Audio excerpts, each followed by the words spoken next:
Cluster level complex meeting హాజరైన ఉపాధ్యాయులకు నా నమస్కారములు. ఈ వీడియో ద్వారా టీచింగ్ ఎట్ ద రైట్ లెవెల్కి సంబంధించిన బేస్ లైన్ అసెస్మెంట్ను FA2 పరీక్షకు ఏ విధంగా అనుసంధానించడం జరిగిందో ఇక్కడ మనం గమనిస్తే, అసెస్మెంట్ బుక్లెట్లోని టూల్ 2లో విద్యార్థులకు రిటర్న్ వర్క్కి సంబంధించిన అంశాలు ఉన్నాయి. ఇక్కడ ఉపాధ్యాయులు ఏం చేస్తారంటే, విద్యార్థి సరైన సమయానికి నోట్స్ రాస్తున్నారా లేదా, హ్యాండ్ రైటింగ్ నీట్గా ఉందా లేదా అనే విషయాల్ని ఎప్పటికప్పుడు పరిశీలిస్తూ ఉండాలి. పక్కన చూపిన వర్క్షీట్లో విద్యార్థి గురించి రాసి దానికి అనుగుణంగా మార్కులు ఇవ్వడం జరుగుతుంది. అయితే ఈసారి జరిగే FA2 పరీక్షలో ఉపాధ్యాయులు విద్యార్థులు నోట్బుక్స్ పరిశీలించి విద్యార్థి రాసిన రిటర్న్ వర్క్కు సంబంధించిన మార్కులు వేయకూడదు. మరి ఏం చేయాలంటే ఆ స్థానంలో teaching at the right level baseline అసెస్మెంట్ను నిర్వహించి ఆ విద్యార్థి యొక్క అత్యున్నత స్థాయిని OMR షీట్లో నమోదు చేయాలి. అదేవిధంగా స్కూల్లో ఇచ్చిన లెర్నింగ్ ప్రోగ్రెస్ షీట్లో కూడా నమోదు చేయాలి. థరల్ బేస్ లైన్ అసెస్మెంట్ నిర్వహించిన తర్వాత ఆ విద్యార్థి యొక్క అత్యున్నత స్థాయిని OMR షీట్లో ఎలా నమోదు చేయాలో ఈ స్లైడ్లో తెలియజేస్తుంది.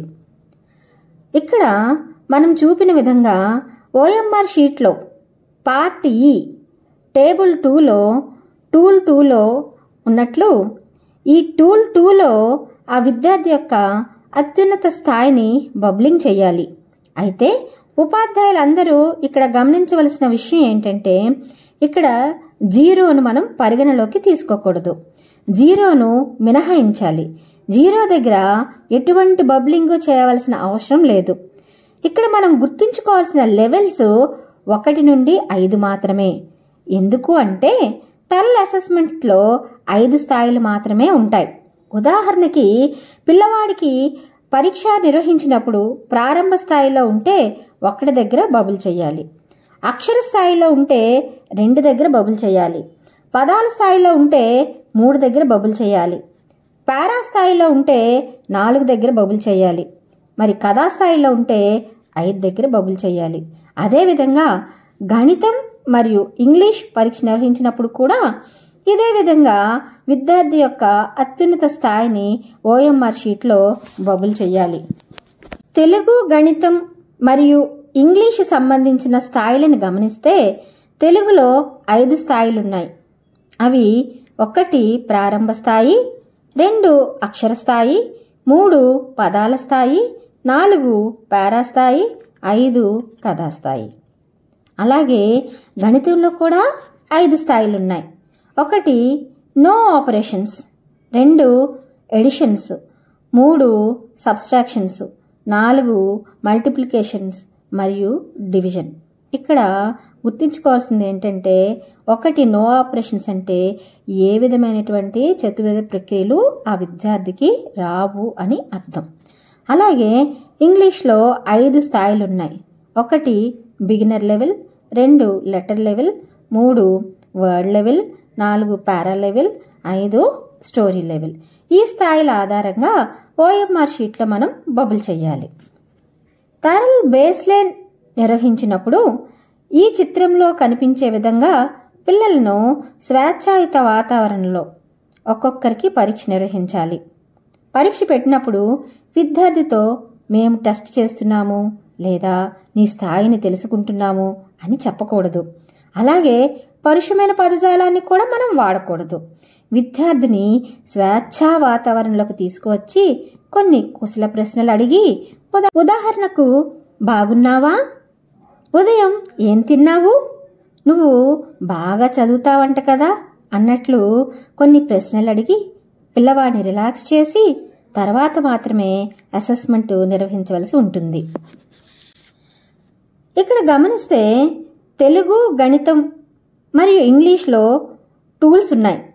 టెస్టింగ్ టూల్స్ ఉపయోగిస్తున్నప్పుడు మనం పరీక్షించాలనుకున్న అంశాన్ని మాత్రమే పిల్లవానికి కనిపించే విధంగా పేపర్ను మడచి ఇవ్వాలి.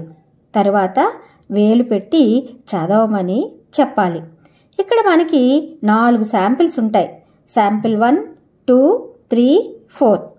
అయితే బేస్ లైన్ పరీక్ష పెట్టినప్పుడు శాంపిల్ 1 మరియు 2ను మాత్రమే ఉపయోగించాలి.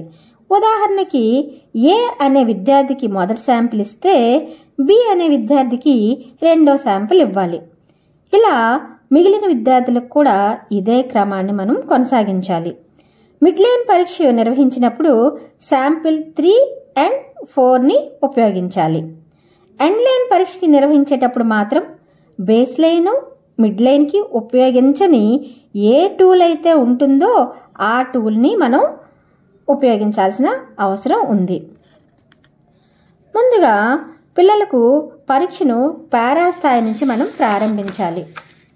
ఉపాధ్యాయుడు రిజిస్టర్లో ఉన్న వరుస ప్రకారం ఒక్కొక్కరిని పిలవాలి. ఉదాహరణకి సురేష్ నువ్వు రా నాన్నా అని పిలిచి, నాన్నా నువ్వు టిఫిన్ చేసావా?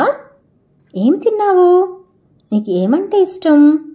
నువ్వు బాగా చదువుతావంట కదా అని అడిగి టెస్టింగ్ టూల్ భాగం 1లో ఉన్న 2 పేరాలు చూపించి ఈ 2 పేరాల్లో ఏ పేరా చదువుతావు అని అడగాలి.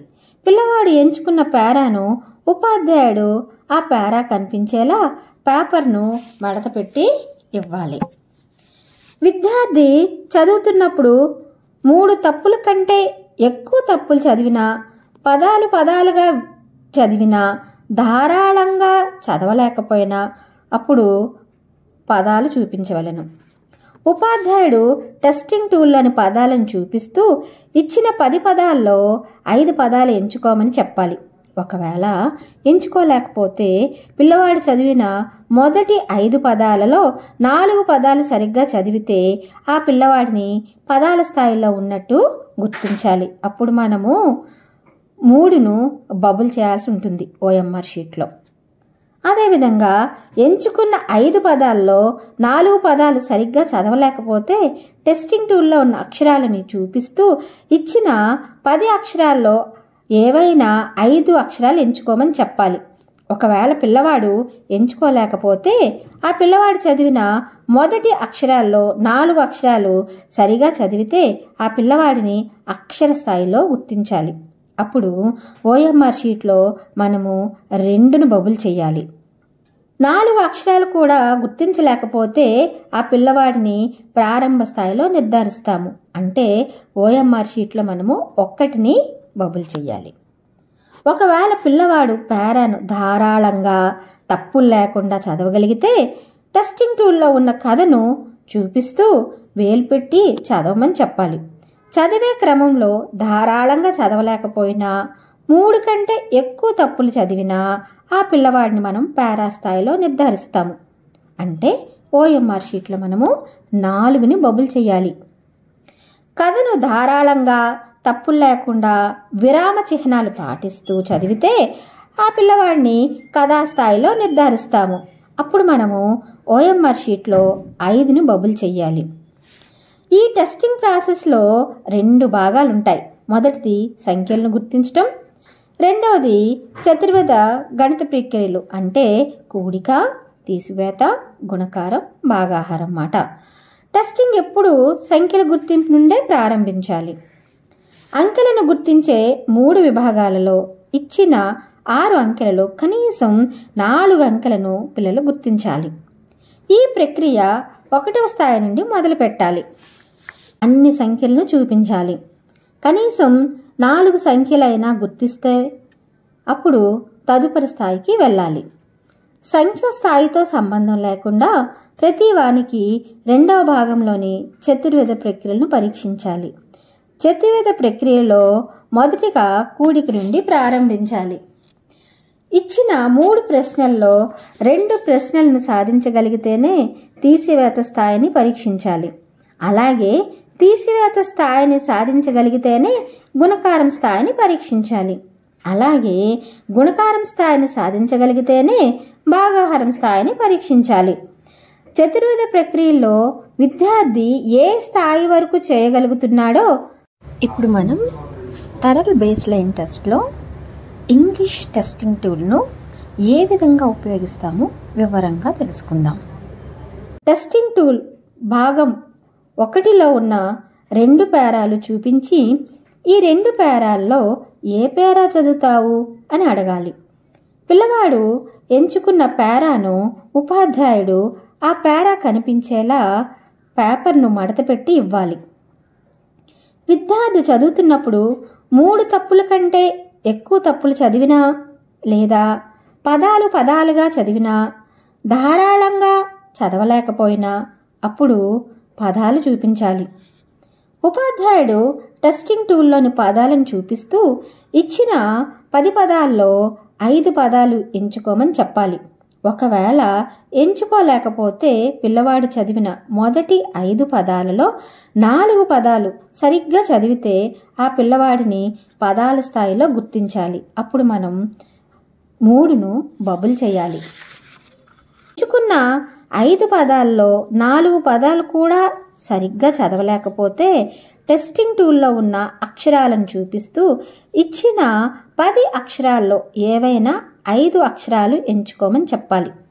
ఒకవేళ పిల్లవాడు ఎంచుకోలేకపోతే ఆ పిల్లవాడు చదివిన మొదటి 5 అక్షరాల్లో 4 అక్షరాలు సరిగ్గా చదివితే ఆ పిల్లవాడిని అక్షర స్థాయిలో గుర్తించాలి.